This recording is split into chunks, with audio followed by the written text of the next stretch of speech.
Hi, this is Helen from the Heart of Hospice Podcast. November is National Hospice and Palliative Care Month and also National Family Caregivers Month. In recognition, we're featuring a lineup of guests that includes a millennial caregiver, a palliative care chaplain, a hospice nurse who's a TikTok influencer, and a palliative care physician turned documentary filmmaker. Whether you're a family caregiver or an end-of-life professional, there's something to learn and something to inspire you.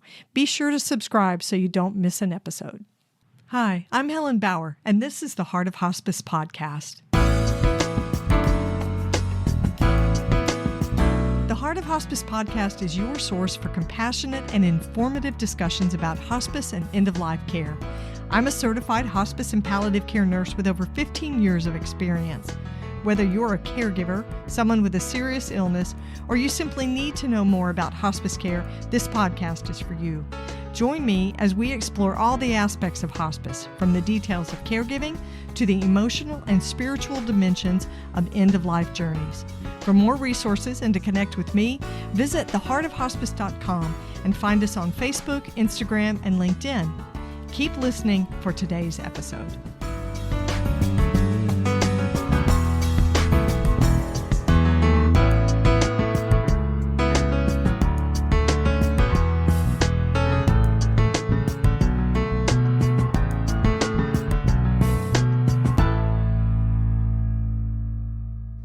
This is the Whole Care Network.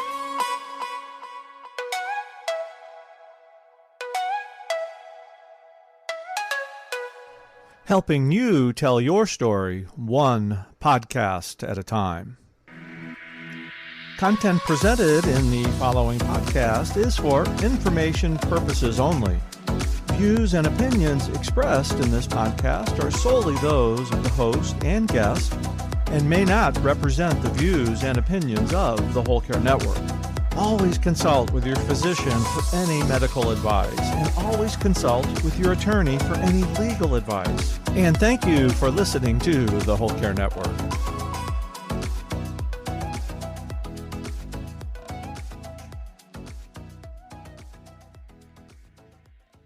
This episode is sponsored by Hospice Navigation Services. When you need information about hospice, Hospice Navigation Services is here to help. An expert navigator will answer your questions about end-of-life care and give you the tools to feel confident in your decisions. A hospice navigation session is a great way to troubleshoot your current hospice care. It's your journey. We can be your guide. Visit hospicenavigation.com to schedule your hospice navigation session today. Palliative care chaplain Cody Hufstedler, host of the Dying to Tell You podcast, is my guest today. Cody Hufstedler has worked as an inpatient palliative care chaplain in Denver, Colorado since 2013. Since 2023, he's been the host of the Dying to Tell You podcast, where he interviews people living with life-limiting and terminal illness. He says he enjoys cooking and eating and spends a lot of time exercising so that he can continue to cook and eat. His deeply held values are hospitality, compassion, acceptance, and fun. Cody, in this interview, describes the work that he does as a palliative care chaplain, and he shares some of the stories that have given him meaning and purpose to the work he does. There are many misconceptions about chaplaincy, and Cody talks about how they affect the work that he does. He says his self-care begins at the bedside when he separates his care for patients from his own personal feelings, creating professional boundaries that don't add his grief to the family's grief. You can listen to Cody's podcast and learn more about Cody at dttypodcast.com. Be ready to laugh with us and dig deep into the true meaning of a chaplain's work. There's a lot to learn.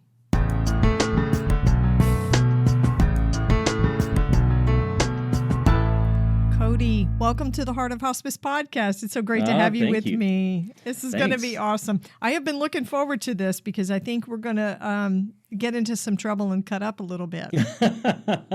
That's my plan. That's what I do. That's what I like about you. Well, we're going to start off with a serious question, actually, because of what we talk about and the work that we do. We're going to be getting to know you with an icebreaker question about advanced care planning.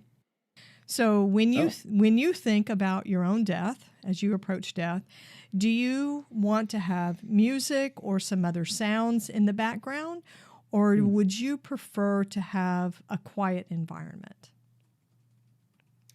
Yeah.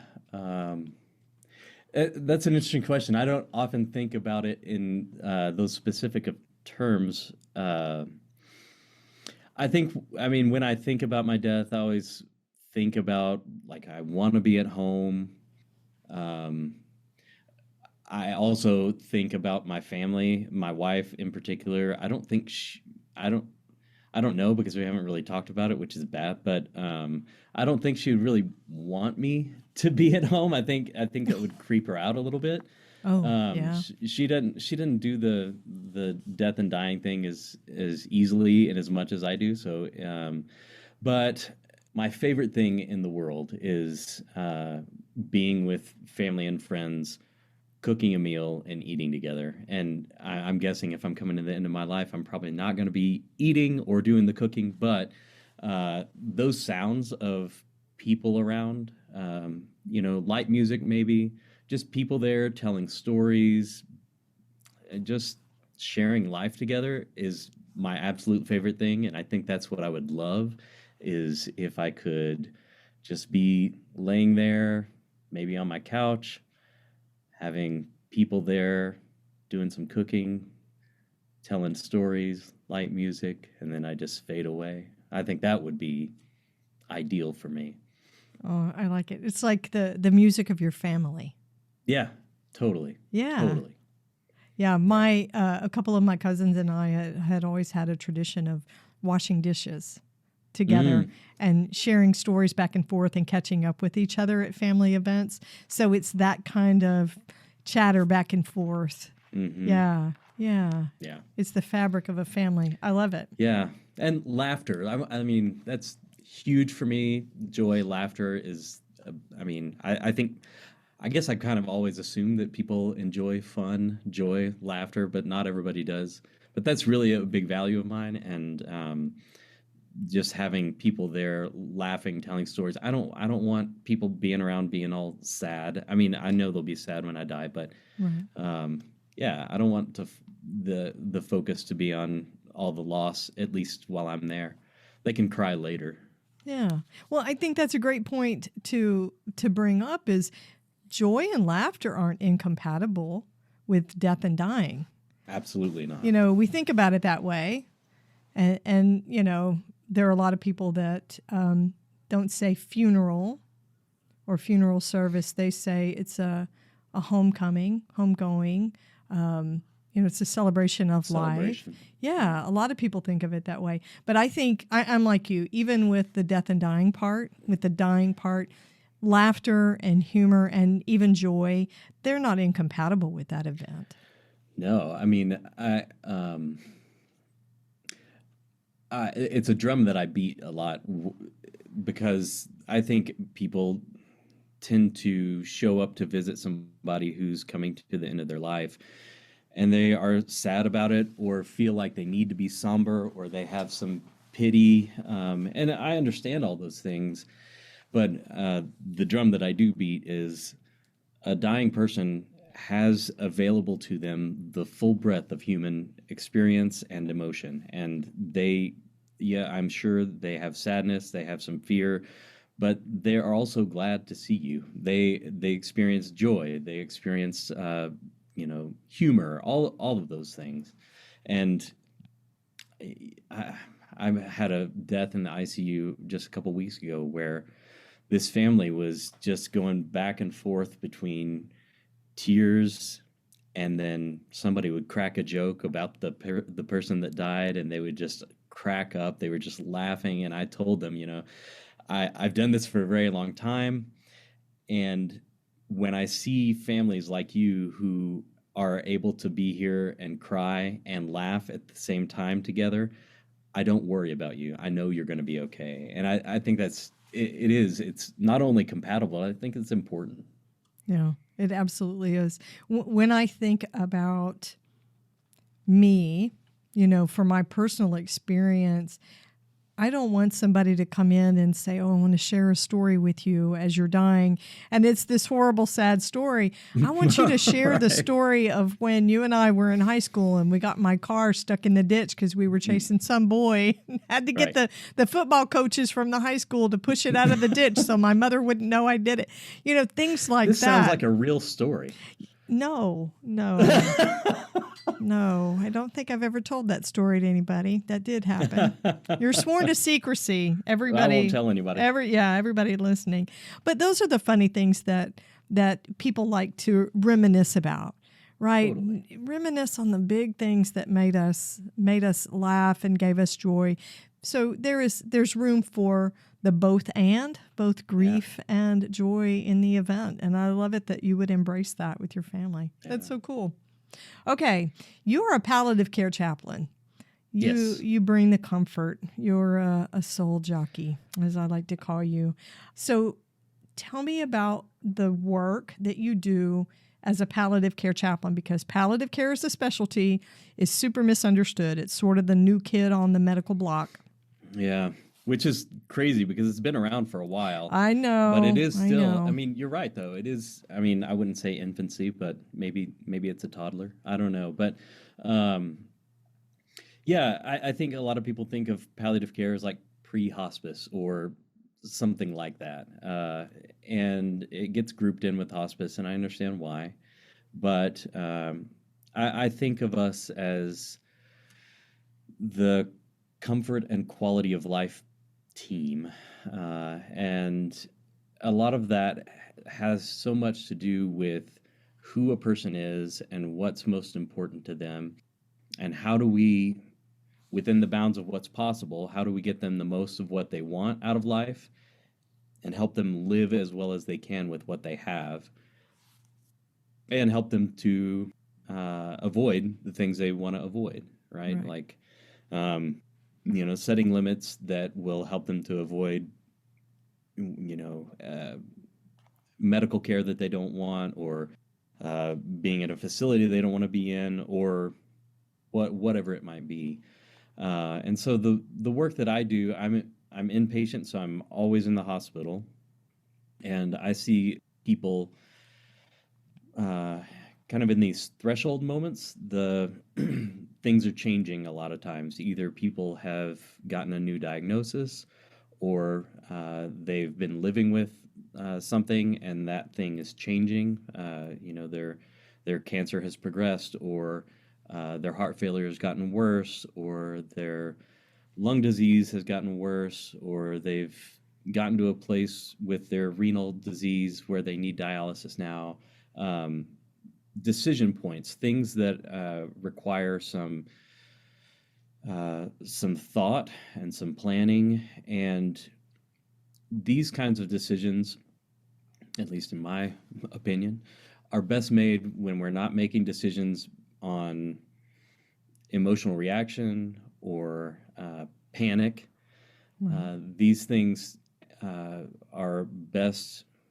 these decisions are best made when we can take some time to think about what's important, what are the values that this patient has, and direct all those decisions toward those values. And so my job really is to help people work through the emotional reaction that happens when you learn that something is changing or that something might be going wrong, and then to help them, elicit the values that a person has, things that bring them meaning, things that make their life worth living, and then pivot us back to those things, the things that are most important, and having calm, thoughtful discussions about how do we make the best decisions that lead to things that are in line with the values that you have.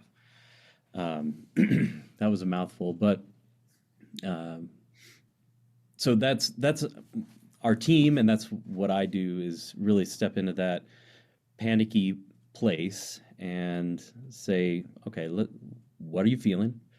Why are you feeling it? What are you afraid of? Let's work through that.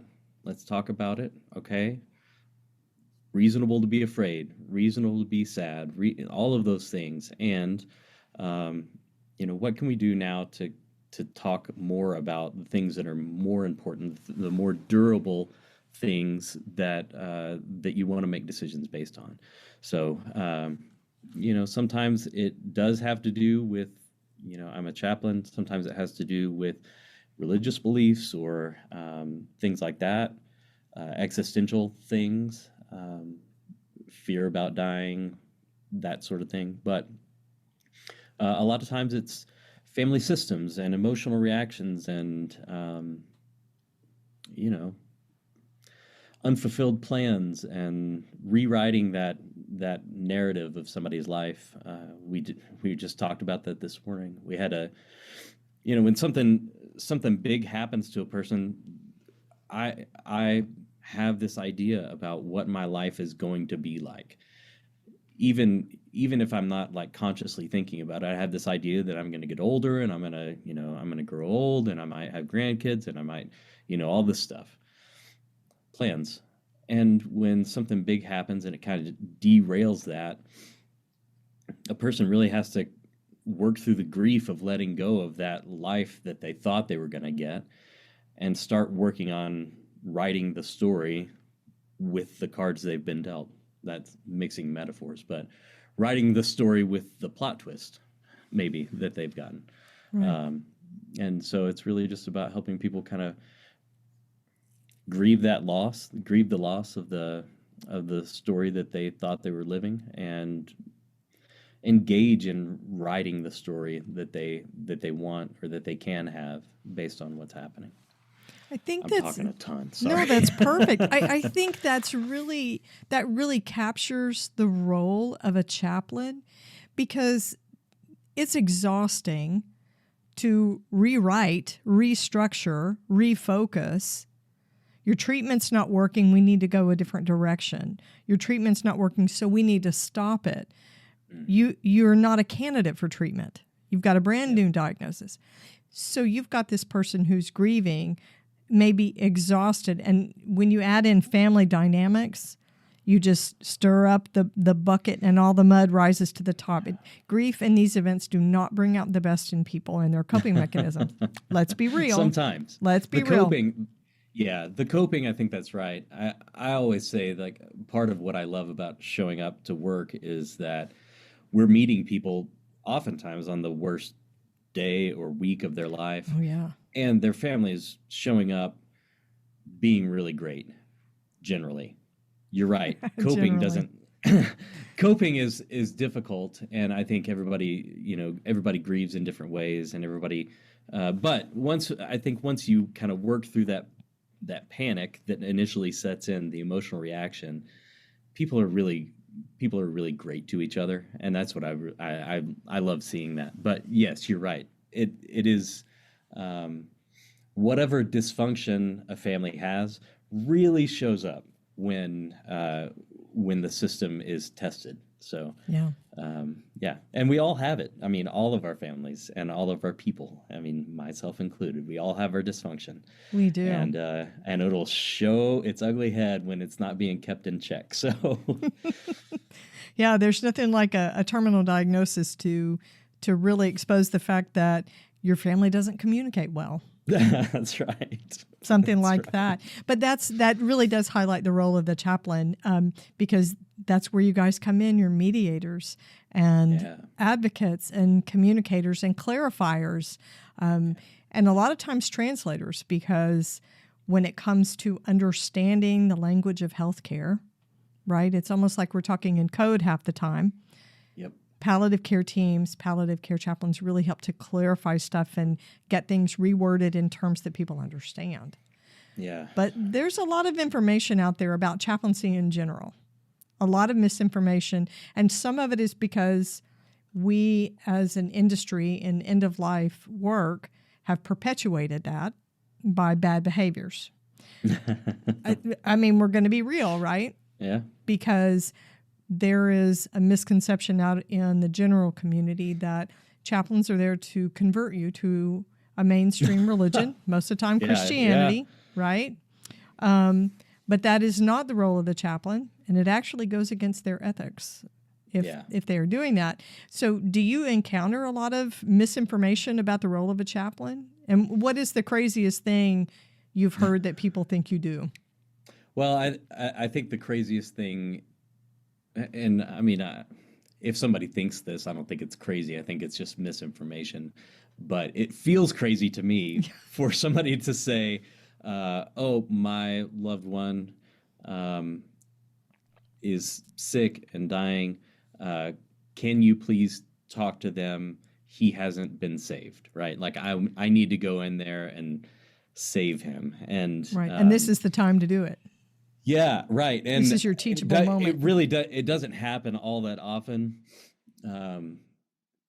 I live in Colorado, so I think it's a little bit different from where you are. But when it has happened in the past, it has felt insane. It's felt so crazy for somebody to think that I'm going to go in like 5 minutes and do what nobody has done in the whole 70 years of this person's life. Nobody's converted them, and now I'm gonna go do that. They obviously don't know me and don't know what's involved in like a conversion story, but that is what has seemed the oddest to me. It's also funny because almost inevitably, the person that is asking me to do that just assumes that I'm the same religion denomination as they are. They usually don't even ask. They just want me to go and do the thing, you know? Right. Like, I don't even know what that thing is. Well, okay, so let's say it outright, directly. There is an assumption that chaplains are Christians and that is their job. To save, redeem, convert, baptize, whatever you want to call it. I think sometimes that is an assumption that comes up. Yeah. Yeah. And it is worse in certain parts of the country. I think it is worse where you are. Yeah, it absolutely is. It absolutely is. I have seen that. Well, I mean, I have to say when I was in undergrad and somebody told me they were going to do chaplaincy, that's kind of what I thought it was. I didn't know. And I thought, God, that sounds like the worst possible job. I mean, I didn't like that kind of Christianity to begin with. And to think that was the only thing you were doing, that's what I thought, sounded terrible. So I never wanted to be a chaplain because of that. And it is, I think, an assumption that happens, and that is not. I mean, it's the furthest thing from my mind is that. Yeah, that's not what chaplains do. Unless the patient brings it up to me, it almost never comes up. Like, am I going to be okay? Am I okay with God? Yeah. You know. Well, so I have to confess that I had been in healthcare for 15 years in nursing before I started working in hospice. And everything I knew about chaplains and chaplaincy came from the TV show MASH. Oh. which is really a great example. Because the chaplain on staff there, he was a Catholic priest.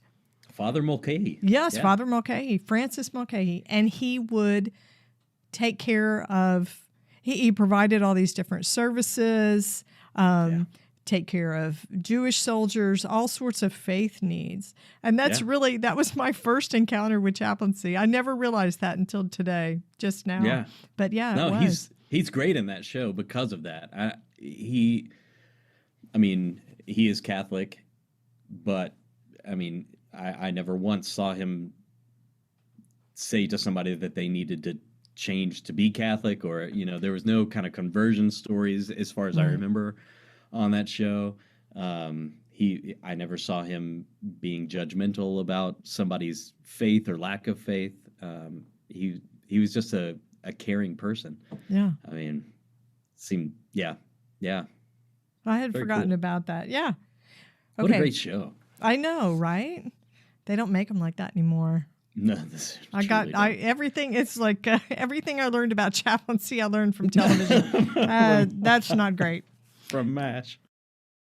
I hope you're enjoying this episode. We're going to pause for just a minute. My guest has more to share. This episode is sponsored by Hospice Navigation Services. If you or someone you care about is dealing with a life-limiting illness, you need a guide. Hospice Navigation Services is here to help you get the best end-of-life care possible. We understand the importance of personalized, experienced support. Hospice navigators provide one-on-one support over the phone or through video calls to guide you every step of the way. They'll answer your questions, explain what hospice care looks like, and give you the tools to feel confident in your decisions. Whether you're planning ahead or you have an urgent need, Hospice Navigation Services helps you and your family understand your options for end-of-life care. A hospice navigation session is a great way to troubleshoot your current hospice care and get answers to your questions. You don't have to go through this alone. You deserve compassionate support and guidance for your end-of-life experience. Hospice Navigation Services can be your guide. To book your hospice navigation session and receive your free guide to end-of-life care, visit our website at hospicenavigation.com. It's your journey. Hospice Navigation Services can be your guide. You are working with some very ill, seriously ill patients there in the hospital as a palliative care chaplain.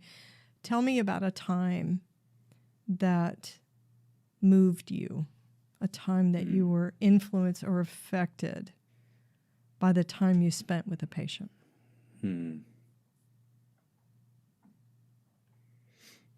I can see you digging deep. Yeah, I'm trying to think of something that's, I mean, there's a lot. One that comes to mind, and this is just about me learning. This is not about me doing anything good for the patient. I hope that's okay. Absolutely. So this was a young man. I think he was about my age and had metastatic cancer. It was pretty clear that, I mean, he was going through treatment, but he was not going to live long. He was in, I think he probably had some kind of infection from being neutropenic from chemo. But we were just talking about the diagnosis and how it had affected him. And he said, I did all of these things in my life, right? Like, he started with, I eat right and I exercise. I think he was a law enforcement officer. So he's in shape. And I thought he was just going to say something like, which I hear a lot, which is, I did all the right things and I got sick anyway, like what's up with that?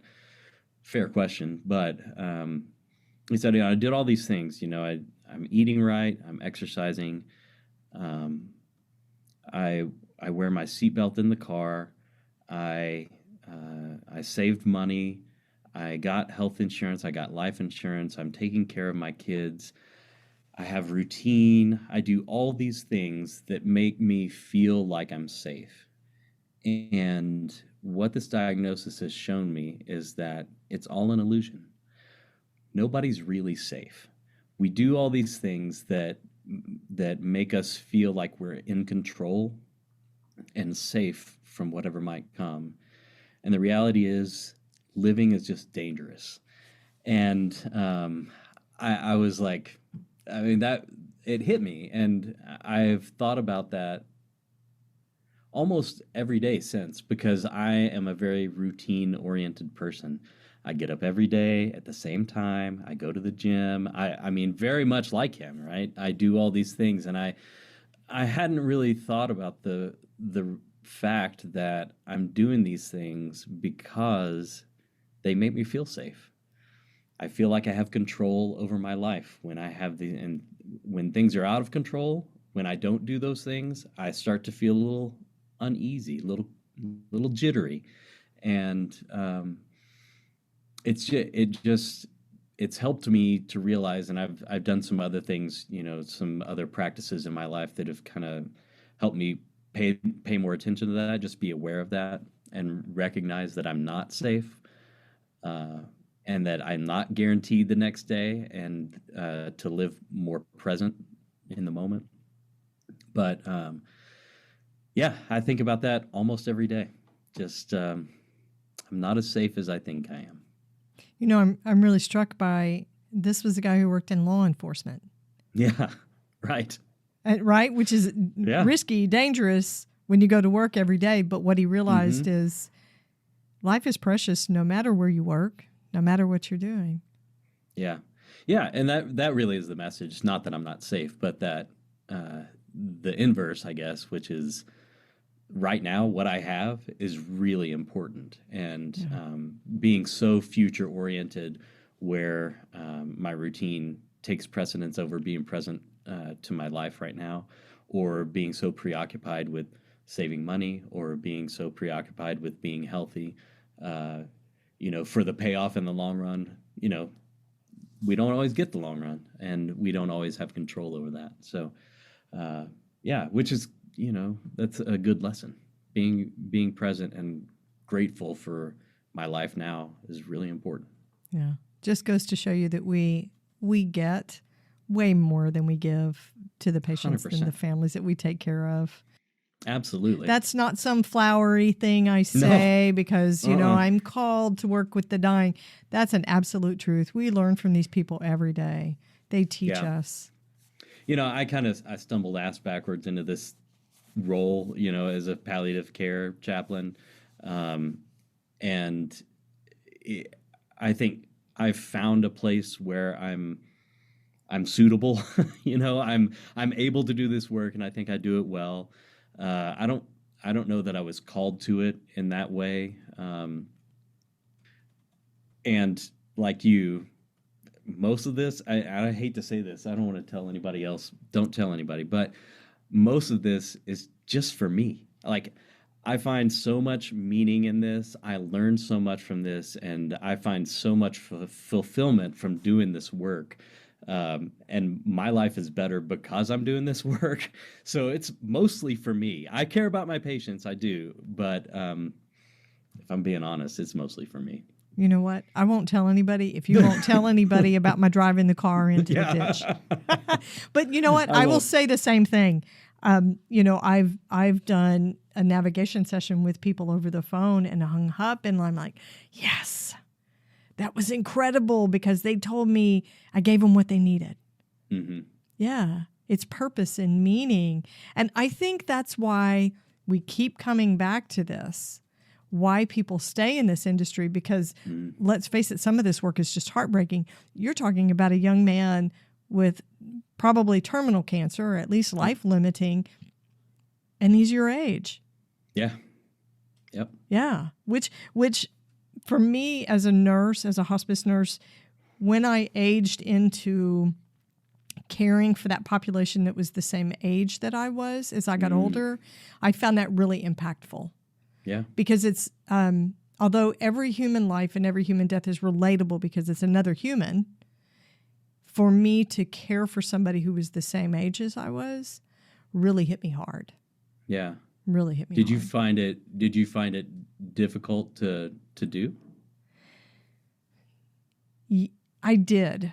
When I first went into nursing, I thought, I want to work in labor and delivery. I wanted, the joyful stuff. I want to take care of kids and things like that. I don't want to do that. That's heartbreaking. I can't watch those St. Jude's children's commercials, without, I have to change the channel.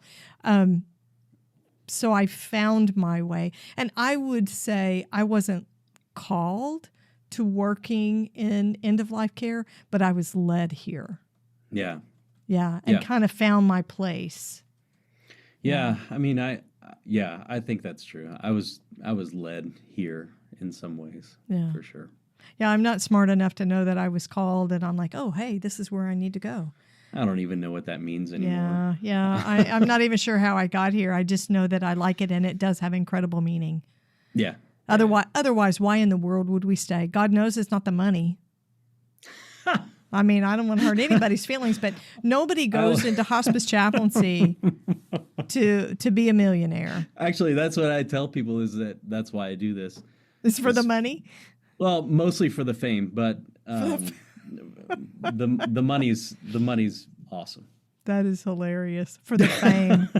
For the fame and the wrinkled And notoriety, scrubs and and the phone goes off in the middle of your kid's birthday party. And you have to leave. Yeah, with the hospital it's different, but for folks that are listening and you're on the road because you're on your way to see a patient, we feel your pain. We understand. Yeah, I have done that, and that is not fun.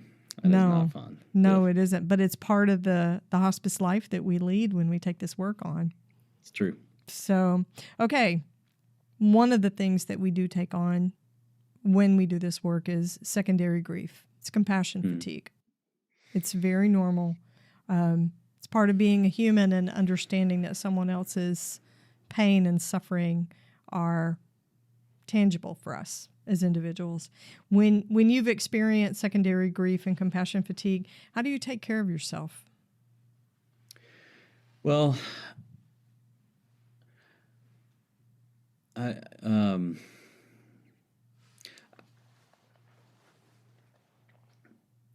I have a really good team of people that I work with, and so we're constantly debriefing, talking about things.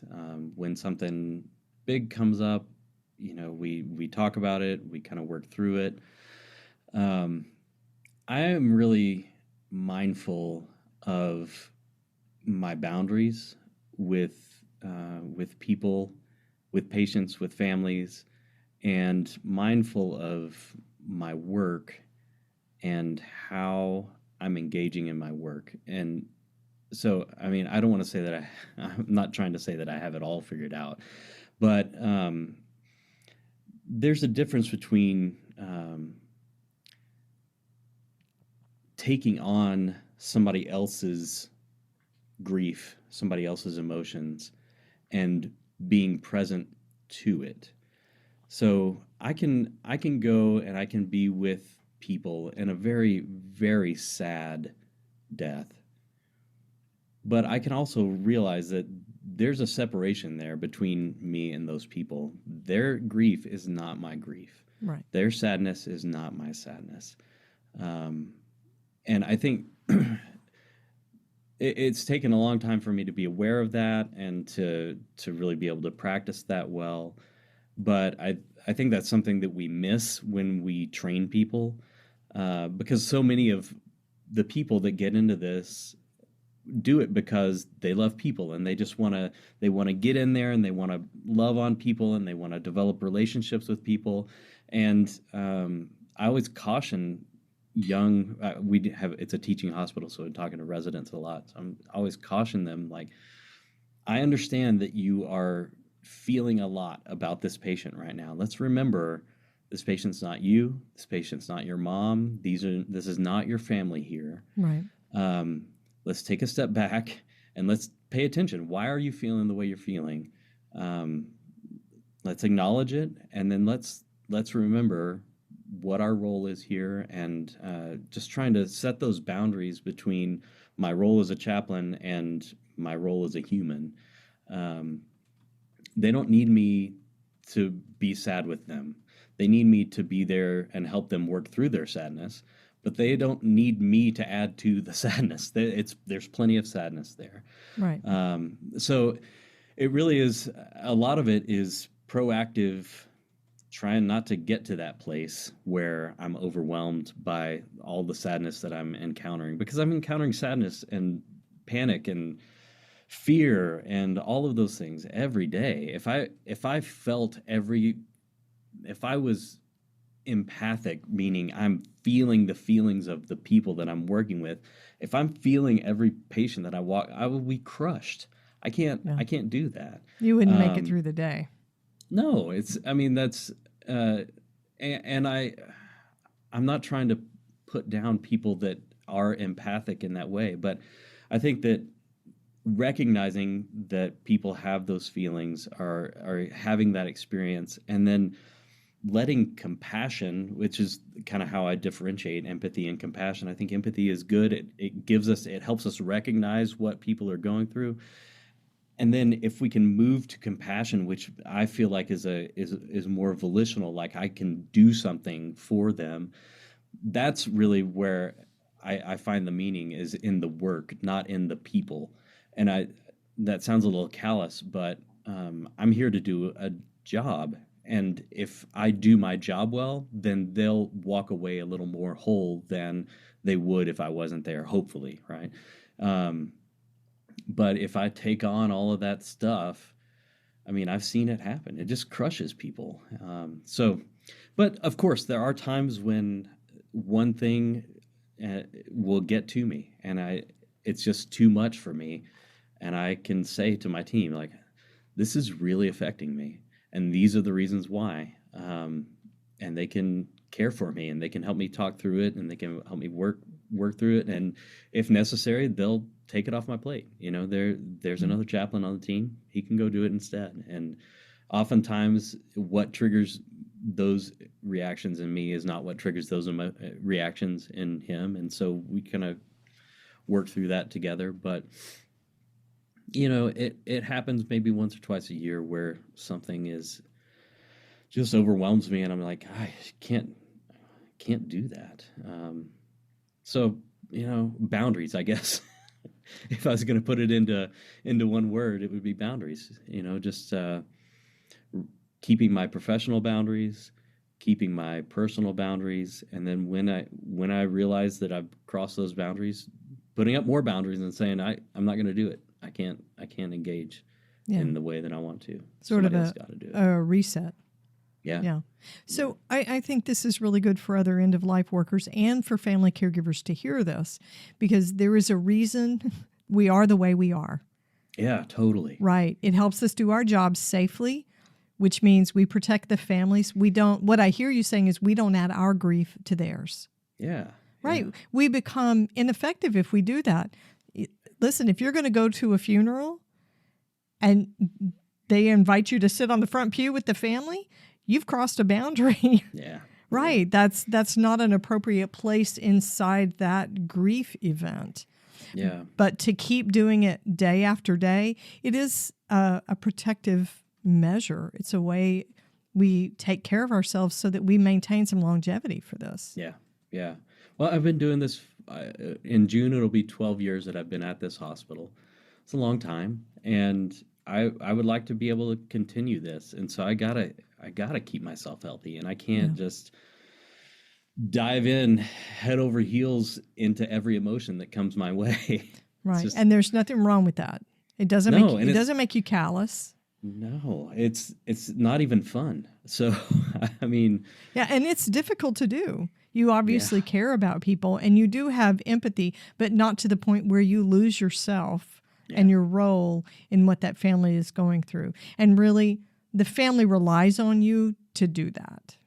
Yes, and it takes practice, and it takes awareness to be able to do it. So, you know, just like paying attention to the things that I know that really hook me in.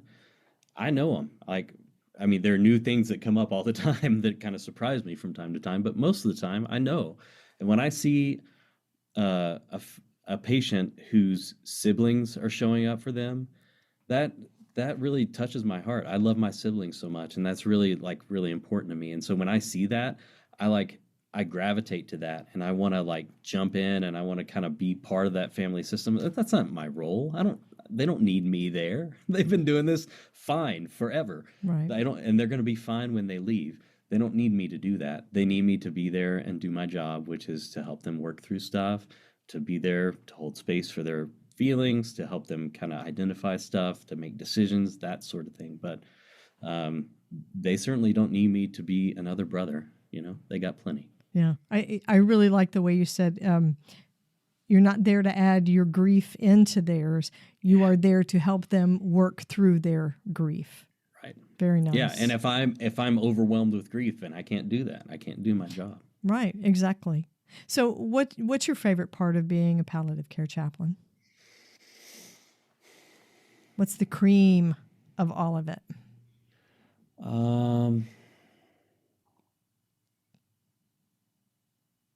I think, I don't know. There's a lot of really good things. I'm trying to figure out what is my favorite. I think my favorite part is the meeting somebody on the day, like whatever that worst day is, and being present to the chaos, and being that, hopefully on my best days, being the calm space in that storm that hopefully starts to be kind of contagious, to show people that what's happening is happening, and it's okay, right? Whatever's happening is okay. We're going to work through this. It's going to be fine.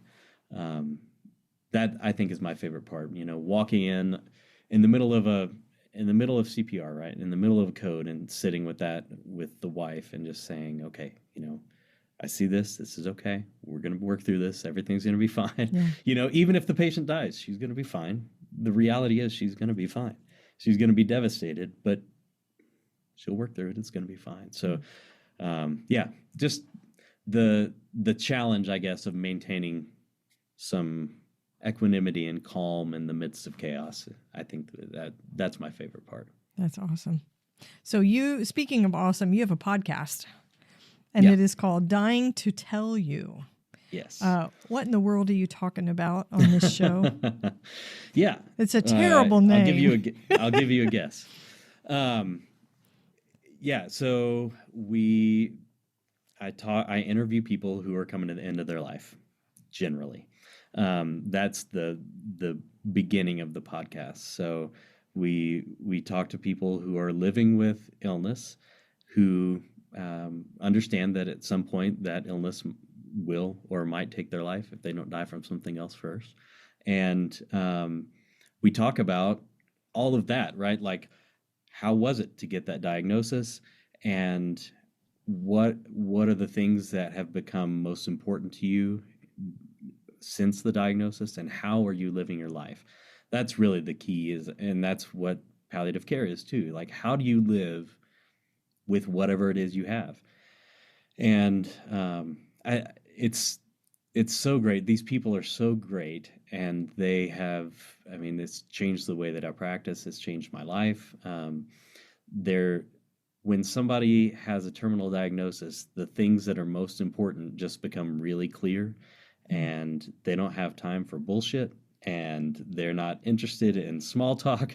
They are there to live life to its fullest, because they realize how short it is. And the reality is, so is mine, by the way.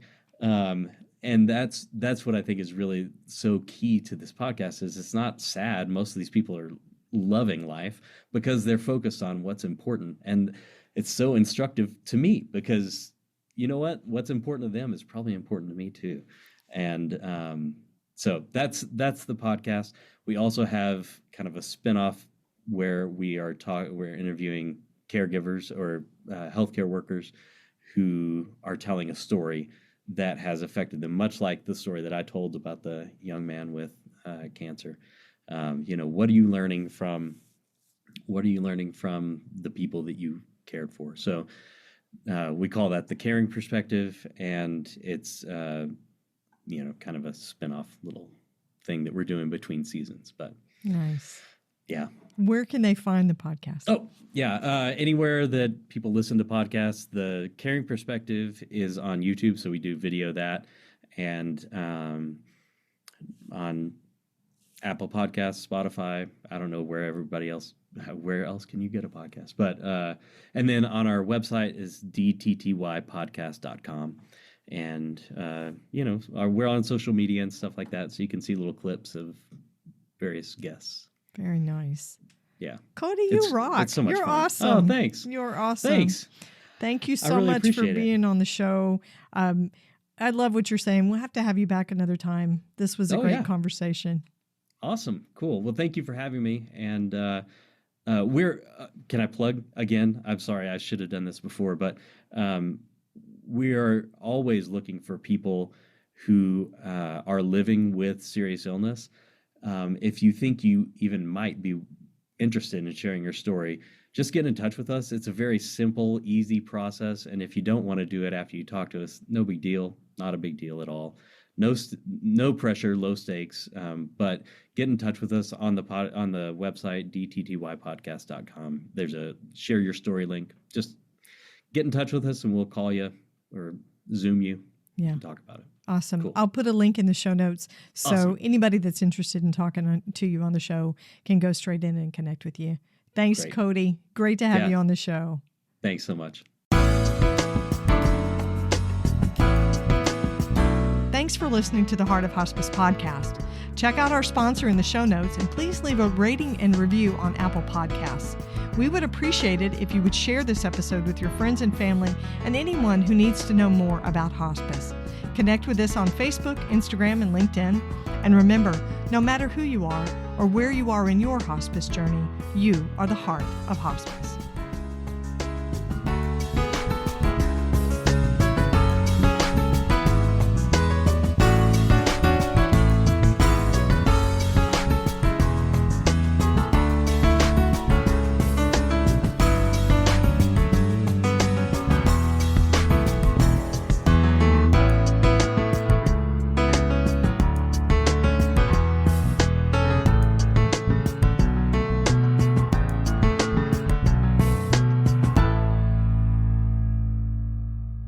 This is the Whole Care Network.